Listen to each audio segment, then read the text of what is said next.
I want you to live 1 year like you have lived 10 years. That is, you have pressed 10 years into 1 year. Just by this teaching. I'm speaking briefly on what I call the 3 most dangerous lifestyle you must avoid. And ye many say obey hun kra. Se kese ye ni mo nyam ni mo hun ebe kasama wa. And ye ma me nse bi ani say obey hun kra. The decline number 1. Procrastination. And motto ho. Ye ka say obi bobi bia to ho. Penimfo se me ye na maye. Eni me nya anya na nam. I will never forget that statement from my grandmother. Me ye na maye. Eni me nya anya na nam. Onipa biara o say me ye na ya me ye no. Onipa won tumi ntanye. Procrastination. Brofone say procrastination is the thief of time. Owia nipa bre. Senya procrastination and kofo bebrebe o wa anka omo dan mbese komusi dada. Genesis chapter 43 and in verse 10, the NSB translation. Hear what he said. If we have gone ahead in the place instead of procrastinating like this, we would have been there and back twice over. Ki ayem prenu kwa ni mprensa. Ki akwaba mprenu ni mprensa. Senye moto ho pan ya boni ya mato ho. Ye beje bebrebe. And moto wa say o mabrabo. Look at the things in your mind that you wanted to do and check how many of them you have done. Procrastination. Brepebiani we as bra weni. Oh me ye bre we me ye. Na ebrena persona call procrastination. Jifri wa kwa mukra. Ade bia wo de si wani so bia sa wo sa wo ye no. Whatever you have determined to do, whatever you have aimed to do, start doing it. There is no better time.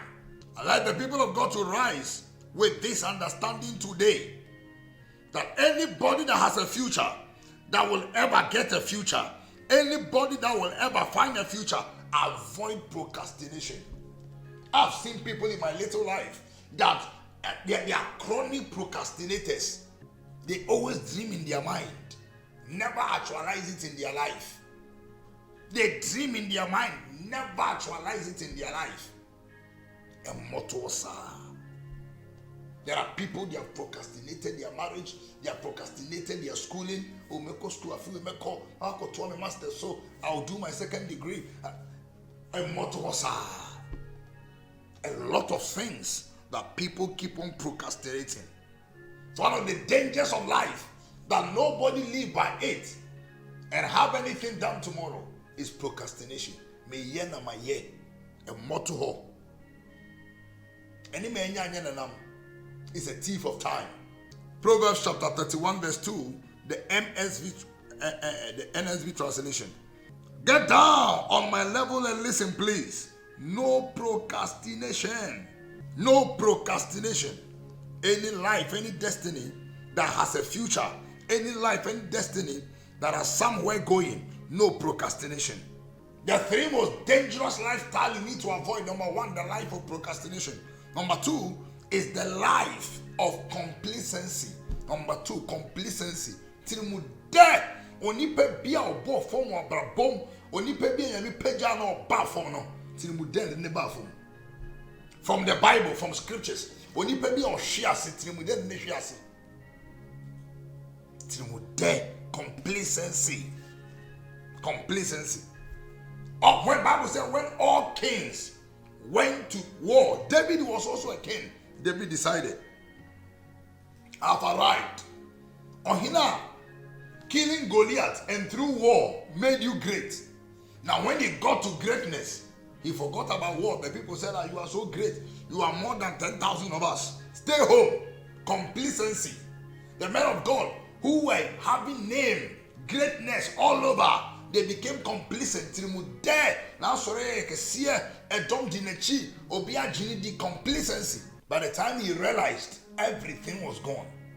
One thing you need to watch, being complacent. Dangerous. Proverbs chapter 1 verse 32, the NIV. Solomon, they say, became great, now became very complacent. Then the ban was one from a warrior man, 700 concubines and 300,000 women. For the waywardness of the simple will kill them. The complacency of the fool will destroy them. Adiabako is saying the pantem. Let me see the NLT also. Adiabako is saying the pantem par complacency. They have arrived. First, no bomb by 3 hours, and they were giant by bono. Because in Nehemiah, he said, "Turn away from me to death. Fools are destroyed." How? By their own complacency. Fools are destroyed. How? By their own complacency.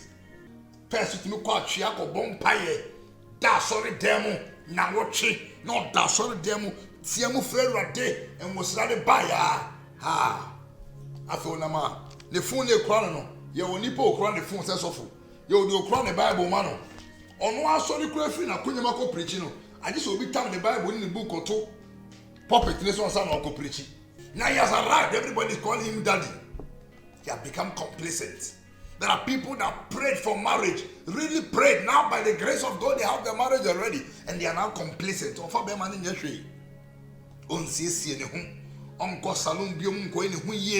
At first you are looking beautiful. Now because you are giving birth to 1 or 2 and you are now complacent. You are married already. You have the ring. You are now Mrs. Complacency. One of the greatest enemy of anybody that will ever be great. Please hear me. When you get money, be careful. When you begin to see exposure, visibility, your name is everywhere.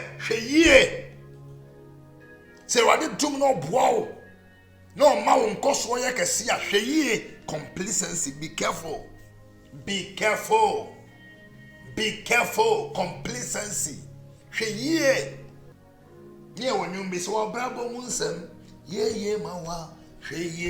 One thing about complacency, anybody that stay in complacency will enter into pride.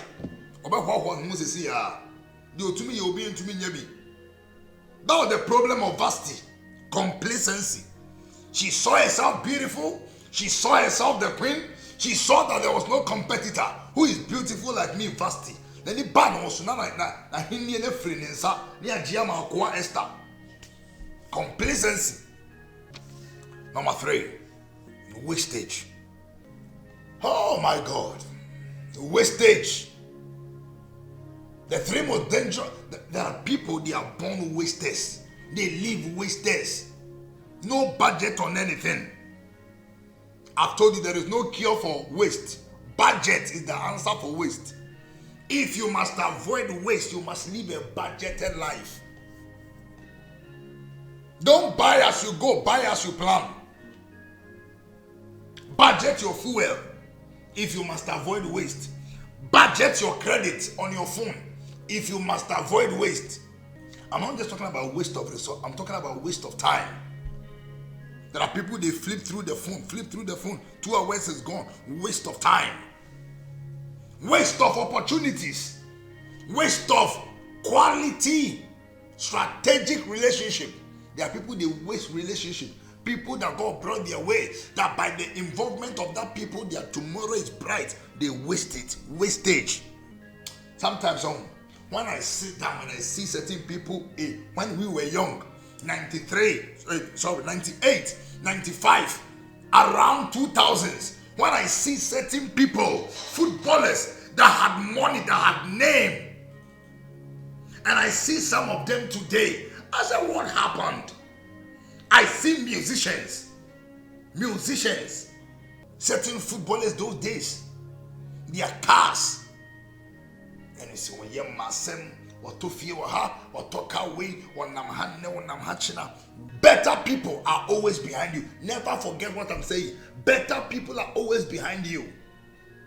If you waste the opportunity God gives you today, greater, mightier people will come and take it over. I saw politicians that had opportunities, that today they are nowhere to be found. Wasted the opportunity that came their way. I know actors that today when they are sick, people must now assist them, even their bills. But they were on the television, they had opportunities. They said they didn't get money. It's a lie. They only wasted the money they got. They said in their days, yes, these people have more opportunities today because they are harnessing it. But they toss it from a tehoda. But they are question and so we are saying from and tehoda. So we still can bet on that crowd upon the end now.